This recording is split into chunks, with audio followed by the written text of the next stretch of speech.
철강업계가 오염물질 배출 논란으로 열흘간 조업정지 처분을 받아 비상이 걸렸는데요. 포스코 노조와 한국철강협회까지 나서는 등 이번 조치에 대한 반발이 확산되고 있습니다. 네, 관련해서 오늘 이슈인단에서도 여러분들의 의견을 받도록 하겠습니다. 100원의 이용료가 있는 샵 3698 유료 문자로 여러분의 다양한 의견 많이 보내주시기 바랍니다. 자, 그럼 오늘 도움 말씀 주실 분 소개해 보도록 하죠. 경희대 글로벌 미래교육원 권혁중 외래 교수입니다. 어서 오세요. 어서 오십시오. 교수님, 사실 이번 문제에 발단이 됐다는 게 바로 그 브리더라고 불리는 그 안전 밸브라고 하나요? 네네. 네, 그게 문제가 됐는데 환경단체에서는 이 브리더를 개방을 함으로써 이제 대기오염 물질이 배출이 돼서 환경이 오염된다라고 하는데 네네. 뭐 어떤 내용인지 좀 브리더부터 좀 설명을 해주셔야 될 것 같아요. 네, 일단 브리더를 알기 위해서 이제 고로가 뭔지 이제 정확히 알고 계셔야 되는데 이제 고로 같은 경우는 한자어죠. 그러다 보니까 노풀국제 화로로 짜였습니다. 네. 그러니까 우리가 그 숯불 구워 먹을 때 이제 화로가 있잖아요. 그렇죠. 이게 높다는 뜻이거든요. 한마디로 얘기하면 용광로다 네. 이렇게 보시면 되겠고요. 근데 그 용광로 맨 윗단에 보면은 4개의 어떤 안전 밸브가 있습니다. 이게 뭐냐면 내부의 압력이 세지면 그래서 열어주는 역할을 하는데 이게 바로 브리더죠. 그래서 용광로 위에 4개의 밸브가 있다 이렇게 보시면 되는데 그 용광로를 보면은요, 고로를 보면 포스코에는 9개의 고로, 그러니까 현대자체는 3개의 고로가 있는데 그 위에 이제 브리더가 달려 있는 거죠. 그렇게 해서 내부의 압력을 배출하기 위한 것이다. 수증기를 배출하기 위해서 보고 있는데 여기서 중요한 게 있어요. 예외 사항이 있습니다. 이게 뭐냐면은 말 그대로 이렇게 압력이 높아서 위험하게 된다. 그러면은 이제 밸브를 열어주는 거. 이런 거는 지자체나 환경단체도 어느 정도 인정을 하고 있거든요. 근데 문제가 뭐냐면 이 고로 같은 경우에는 한 45일에서 60일, 그러니까 2달에 한 번씩은 이제 정기 정진을 하게 돼 있습니다. 그러니까 무슨 얘기냐면 거기를 이제는 수증기로 해서 청소를 해줘야 되는데, 근데 아시겠지만 고로가 한번 식어버리면은 이게 안 되잖아요. 그러다 보니까 그 풍유 상태가 돼요. 그러니까 뭐냐, 뜨거운 공기를 계속 주입해서 안 녹도록 이제 유지를 하는데 그때 이제 수증기가 대량으로 유입되거든요. 그러면 그 수증기가 타면서 다시 나옵니다. 그때 이제는 이제 유해 물질이 나온다. 이제 환경단체에서는 그렇게 보고 있는 거예요. 그래서 이게 좀 문제가 되고 있다. 그래서 이거마저도 이제는 불법이다라고 보는 것이고, 제철 입장에서는 야, 이것까지 막아버리면 사실 뭐 조업하지 말라는 얘기 아니냐 이렇게 이제 항변하고 있는 것이죠. 그러니까 철강 업계에서는 브리더 개방은 불가피한 상황이었다라는 거고, 환경단체에서는 유해 물질이 나왔다는 얘기인데 그 환경단체의 주장에 대해서는 개인적으로는 어떻게 보십니까? 개인적으로 논리는 있어요. 사실 환경단체가 주장하는 거에 대한 논리는 있는데, 이게 뭐냐면요, 사실 제천산업이 이제 철을 생산하는데 그 오염 물질이 나오는 업종 중에 하나거든요. 그거는 뭐 두 양쪽 다 인정을 하고 있습니다. 다만 이제 환경단체에서는 이렇게 보고 있어요. 이게 이제는 꼼수다라고 보는 거죠. 사실 이게 고로 같은 경우는, 브리더 같은 경우는 안전섭이거든요. 그러니까 이게 말하면 그 유해가스가 나오는데 배출시설로 등록이 안 되고 안전시설이다 보니까 배출시설로 등록이 안 되다 보니까 규제에서 좀 벗어나 있습니다. 예를 들어서 뭐 거기서 나오는 유해물질을 검사하든지 이런 게 없거든요. 그러다 보니까 환경단체에서는 야, 이거는 꼼수다. 이거는 법의 애매한 거를 이제는 조금 번느껴서 이거를 좀 이용하고 있다라고 보고 있는 것이고, 제철사업은 아니다. 이건 꼼수가 아니다. 이게 산업의 제철사업을 이해 못하고 있기 때문에 그렇지, 사실 이거는 어쩔 수 없는 부분이다라고 이렇게 보고 있는 것이죠. 그래서 환경단체에서는 이건 부분에 대해서 이제 공유하고 있고 말을 하고 있고요. 특히 이제는 그렇게 보고 있습니다. 사실 이게 환경 규제로 봐야 될 것이냐, 아니면 이제 경제 논리로 봐야 될 것이냐, 이 논리가 지금 대표적으로 좀 뽑아져 나왔다고 보시면 되겠는데, 제가 개인적 생각으로는 사실 그 환경단체에서 개인적으로 봤을 때 그 규제에 대해서, 그러니까 너무 폭넓게 해석한 것이 아닌가 이런 생각을 좀 해보거든요. 예, 이런 부분에 대해서 좀 환경단체와 경제의 어떤 단체가 좀 맞부딪혀 있다 이렇게 보시면 되겠습니다. 그러니까 환경단체 쪽에서는 그 아까 말씀하신 고로에 이제 수증기를 투입하는 과정에서 이제 뭐 여러 가지 대기 오염 물질들, 뭐 일산화탄소라든지 메탄 같은 이제 가스들이 나온다 그러는데, 이게 과연 환경에 얼마나 큰 영향을 줄 것인지도 좀 짚어야 될 부분 같거든요. 그렇죠. 아무래도 환경에 유해한 물질이다 보니까 영향을 많이 미치는데, 사실 요즘에 그 미세먼지 때문에 굉장히 이슈였잖아요. 근데 그 이 미세먼지의 주범이었던 뭐 황화수라든지 일산화탄소 이런 부분이 대량으로 있다라고 나오고 있어요. 사실 뭐 보면은 황화수소라든지 일산화탄소, 이산화탄소, 납, 아연, 망간 이런 어떤 유해 물질이 계속 뽑아져 나오고 있다라는 것이 사실 그 환경단체의 주장인데, 지금까지 뭐 보면은요, 사실 그 유해 물질 정확하게 무엇인지는 아직은 그 연구 결과가 없습니다. 그래서 이런 부분은 조금 한번 되돌아봐야 되겠죠. 그러면 인체에 미치는 영향도 아직 뭐 나온 게 없겠네요. 사실 뭐 지금까지 나온 거 뭐 화학수소, 일산화탄소 이거는 뭐 우리가 미세먼지 할 때 항상 나왔는데 예. 이런 문제를 계속적으로 나온다. 그러면 이제 환경단체에서는 그 지역에 있는 인근 주민들이 폐질환이라든지 알레르기 질환을 네. 일으킬 가능성이 크다라고 이제 주장하고 있는 것이고요. 네. 그런 것 때문에 이제 지역에 있는 주민들도 그거에 대해서 좀 동참하고 있다. 이런 분위기라고 보시면 되겠습니다. 네.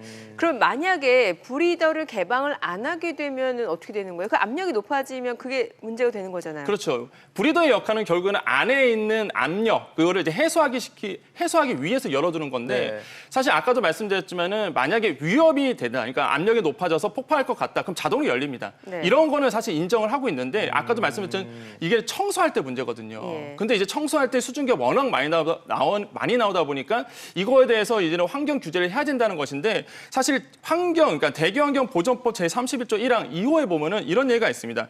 배출 시설을 가동할 때는 어떤 장비를 마련해라, 안전장치를 마련해라 돼 있는데 여기서 네. 예외 조항이 하나가 있어요. 이게 뭐냐면 네. 만약에 화재나 폭발 위험이 있을 경우에는 지자체장의 허락에 의해서 아니면 환경부 장관의 허락에 의해서는 이거를 그냥 예외상으로 둘 수 있다. 이거거든요. 그러니까 그럼 예외 지금 조항이죠. 법적으로 봤을 때는 철강업계, 그러니까 포스코가 잘못한 건 아닌 거라는 얘기죠. 그렇죠. 예, 예외 조항이 있기 때문에 그러다 보니까 서로의 법리적 다툼이 있는 거예요. 그러니까 법을 어떻게 해석하느냐에 따라서 네. 지금 달라지고 있는 문제다 보니까 네. 환경단체 입장에서는 야 이거 너무 잘못 해석하고 있다라는 거고 제철 입장에서는 야 니네가 이 법을 잘못 해석하고 있다. 이렇게 예외 조항이 있는데 야 이거를 청소하는 것까지도 이렇게 대안 마련이 없어요. 지금 기술 개발에서 아직 안 된 상태이기 때문에 뭐 대안도 없는데 무조건 이렇게 규제하면 되냐 이런 거 보고 있고요. 특히 우리가 봐야 될 게 그런 거 있습니다. 세계 철강협회에서도 이 고로를 청소할 때에 밸브를 열어두는 것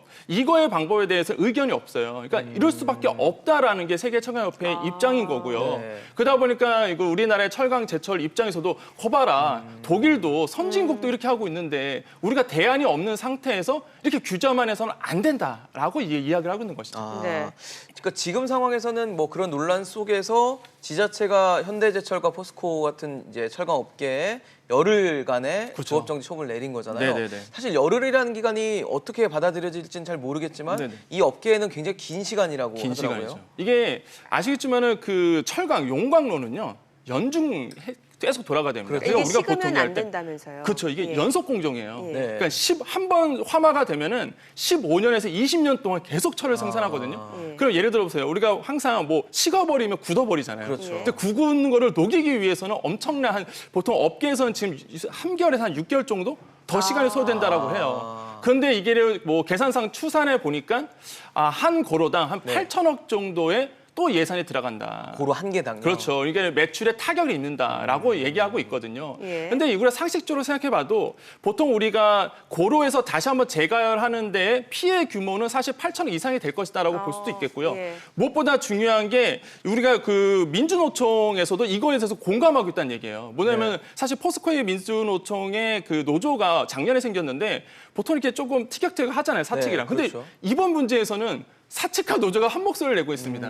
안 된다 이거죠. 이건 연속 공정이기 때문에 식으면 안 된다. 절대 이거는 허용할 수가 없다라고 얘기할 정도로 네, 네. 사실 그러니까 용광로에 대해서는 의견이 합치한다. 그러니까 노사가 이견이 없을 정도로 굉장히 당연한 얘기라고 예, 당연한 보는 얘기다. 거네요. 그래서 업계에서 이해를 못 하고 있다라고 이제 항변을 하고 있는 것이죠. 이런 네. 문제가 좀 첨예하게 좀 대립이 되고 있는 상황이다라고 보시면 되겠습니다. 그러다 보니까 이게 워낙 뭐 경제적인 손실도 커지다 보니까는 이게 행정처분이 너무 성급한 그쵸. 거 아니냐라는 지적이 나올 수밖에 없는 것 같아요. 그러니까 이게 제가 봐도 좀 동의하는 부분입니다. 이게 네. 행정처분이 너무 빠르지 않았나라는 생각을 해보거든요. 이제 좀 아쉬운 점이 뭐냐면 사실 이렇게 행정처분하기 전에 앞서서 네. 우리가 좀 더 데스크에 모여서 좀 머리를 좀 맞대봤으면 좀 좋은 결과가 나오지 서로의 않았을까라는 뭐 생각을 상황이나 해보거든요. 이해를 좀 구하는 과정을 말씀하시는 거죠. 그러니까 환경단체의 입장은 이해가 돼요. 그 네. 전까지 계속적으로 주장을 했거든요. 이거에 대해서 유해물질 차단시켜라, 저감단체 이거 설치해라 했는데 제철소에서는 이제 산업의 이해상 이건 불가능하다는 계속적으로 항변해왔기 때문에 답이 없었던 거죠. 그래서 환경부에서도 이번에 강력하게 뭔가 조치를 취한 것, 그러니까 신호라고 보시면 되겠습니다. 어떤 시그널을 냈다라고 보시는데 그럼에도 불구하고 경제적인 논리에 대해서는 너무 이해를 못하고 있다라고 볼 수가 있겠고 네. 사실 행정처분이 좀 시급했다고 볼 수가 있겠습니다. 이런 부분에서도 조금 문제가 되고 있고 또 한 가지는 그런 부분이 있어요. 사실 그 현대제철소 같은 경우는 바로 그냥 청문회 없이 바로 그냥 규제 때려버렸거든요. 그러니까 사실 지금 포스코 같은 경우에는 광양이라든지 포항이라든지 청문회 절차를 거치겠다라고 했는데 현대제철 같은 경우에는 충남도에서 바로 그냥 규제를 들어왔기 때문에 이거는 불법이 확실하기 때문에 규제해도 된다. 청문회가 필요 없다는 논리인데 그게 좀 아쉬운 거죠, 사실. 그러니까 포스코처럼 뭔가 이렇게 청문회를 거쳐서 뭔가 대안을 마련한 다음에 썼으면 좀 더 좋지 않았을까 이런 어떤 생각을 좀 해보게 됩니다. 네.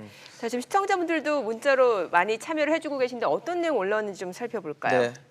일단 3677님은 현 정부의 환경단체에 믿음이 가지 않는다. 지금까지 별일 없었는데 왜 기업들에게 피해를 주나라고 기업들을 옹호하는 메시지를 주셨습니다. 네, 또 끝자리 8127님은 지금 정부는 어떻게 하면 우리나라를 어렵게 할까 연구하는 것 같아 보입니다. 라고 또 올려주셨습니다. 네, 아마 이 멘트와 유사한 멘트인 것 같은데요. 9999님은 투자 감소의 원인, 이런 나라에 누가 투자할까라고 메시지를 주셨습니다. 규제 자체가 너무 강하다라는 점을 지적을 해주시는 것 같습니다.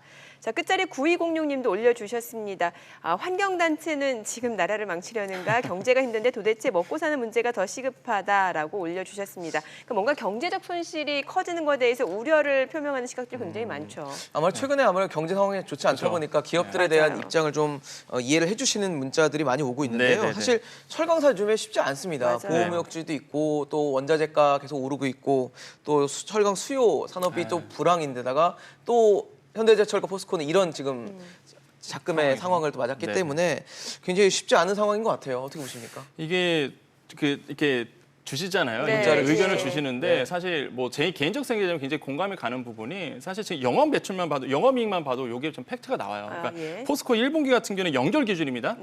연결 기준을 봤을 때 영업이익이 한 1조 2천억 됐는데 그러니까 작년 동기 대비해서 1분기 동기 대비해서 보면 한 19%가 감소된 수치입니다. 근데 현대제철은 더 심해요. 이제 현대제철 같은 경우도 영업이익이 작년 동기 대비해서 27% 빠졌거든요. 근데 재밌는 거는 매출은 빠지지 않았습니다. 그러니까 총 매출은 사실 그대로 조금 더 소폭 상승했는데 영업이익이 떨어졌다. 이건 이제는 조금 많이 봐야 되겠죠. 어디서 빠졌을까 보면은 결국 제철소 같은 경우는 역시나 원재료다. 그러니까 철강석이다. 그래서 철강석이 기본적으로 올해 초 70달러 선이었거든요. 근데 이게 조금 궤폭으로 상승이 됐습니다. 원재료 가격이. 왜 그러냐면요. 브라질에서 아마 이슈 들었을 텐데 1월에 이제는 그 광미 때문이라 그러죠. 폐기물 모아두는 때문에 무너져 버렸어요. 그다음에 그러니까 원재료 상승이 높아졌거든요. 이런 어떤 대외적인 환경, 그러니까 외부적인 환경이 굉장히 녹록치가 않은 상황에서 이번에 이제는 환경 규제까지 불거지면서 규제가 들어왔단 말이죠. 그러니까 철강 업체에서는 가뜩이나 어려운데 가뜩이나 이렇게 영업이익도 안 나오는 상황에서 이런 환경 규제까지 너무 섣불르게 들어간 것이 아니냐라고 이야기가 나오는 것이죠. 그래서 좀 전반적인 우리가 대외적인 어떤 환경까지도 조금 봐야 된다라고 볼 수가 있겠습니다. 왜냐하면 철강 산업은요 기본적으로 보면은 대외적인 변수가 굉장히 심합니다. 사실 이런 것까지 좀 고려를 해줘야 된다는 게 사실 업계 입장인 거죠. 자, 상황이 이런데 정부는 뭘 했는지 참 궁금해지는데 지금 뭐 산업통상자원부도 그렇고 환경부도 그렇고 또 뭐 지방자치단체 뭐 서로 지금 책임을 떠넘기다가 지금 뭐 뒤늦게 부랴부랴 대책에 나선 것으로 보이거든요. 이게 저도 좀 답답한 게 이렇게 한 목소리가 안 나올까 이런 생각을 하거든요. 사실 지금 환경부라든지 지자체에서 이제 규제가 들어가니까 지금 그 산업통상자원부에서 부랴부랴 이거를 조금 화해시키려고 사실 이제 데스크를 마련하고 자리를 마련하는 상황인데 사실 환경부 입장에서 곤란스러운 게 사실 뭐 지자체가 더 곤란하죠. 이미 규제를 내렸단 말이죠. 이 규제를 풀기가 어려워요 스스로. 그래서 지금 돌아가는 거 보면은 이제 정부 중앙 정부에서 어느 정도의 어떤 그 탈출구 아니면은 말 그대로 이제는 환경부에서 조금 후퇴할 수 있도록 길을 마련해주는 테러 작업을 하는 것이 아닌가 이런 생각을 해볼 정도로 지금 산업통상자원부에서 굉장히 적극적으로 좀 움직이려는 하는 모습이 있는데 너무 늦었다. 이게 조금 진작부터 이렇게 들어왔어야 되는데 목소리가 너무 안 맞는다라고 보고 있습니다. 그래서 이런 부분이 굉장히 좀 아쉬워요, 사실. 사실 좀 지금 교수님 말씀 들으면서 궁금한 거는 그 열흘간의 조업 중지가 이제 풀릴 가능성은 아예 없는 건가요? 뭐 다시 취소를 한다거나? 아닙니다. 그 지자체에서도 기본적으로 행정처분이 내려지면은요, 이거를 취소할 수 있습니다. 다만 이제 문제가 되냐면 지자체에서 기본적으로 장들이 해야 되거든요. 근데 이미 입을 뱉어놨기 때문에 사실 주워 담기가 굉장히 어려운 거예요. 사실 이게 뭐 행정적으로는 가능하더라도 이제 체면이 있는 거죠.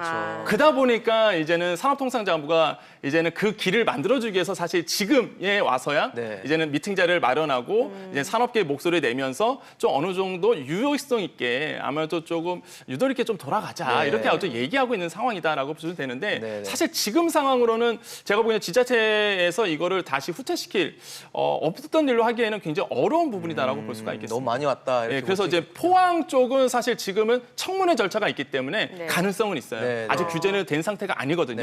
근데 현대제철 같은 경우에는 충남도 같은 경우에는 청문회가. 이미 뭐 규제를 내렸기 때문에 이게 굉장히 좀 애매한 부분으로 지금 남아 있습니다. 그래서 이걸 산업통상부가 어떻게 유도리 있게 해결하느냐, 환경부와 어떻게 이야기하냐에 따라서 차후의 일정은 좀 달라질 것 같다 이런 생각을 해보죠. 네. 마지막으로 문자 좀 소개해드리고 마무리하도록 하겠습니다. 8611님은 경제 상황도 고려해야 하지만 미세먼지 문제 심각합니다. 환경단체 주장도 들어봐야 하지 않을까요? 정부의 노력이 필요하겠네요. 라고 문자 주셨습니다. 끝자리 3545님 내용도 간단하게 좀 보도록 할게요. 아사 직전인데도 땅에 떨어진 음식이라고 먹지 말아야 하나요? 경제가 굉장히 안 좋다라는 점을 좀 지적을 해주신 것 같습니다. 네, 마지막으로 7942님도 문재인 정부 참 경제 모른다. 환경보다 우선이다. 그러니까 환경보다 우선이라고 할 정도로 경제가 굉장히 심각하다라는 문자를 주신 것 같아요. 네. 네, 철강업계 이슈 계속해서 좀 해법을 빨리 찾을 수 있기를 좀 저희도 기대해 봅니다. 오늘 권혁중 외래교수와 이야기 나눠봤습니다. 잘 들었습니다. 네, 감사합니다. 고맙습니다.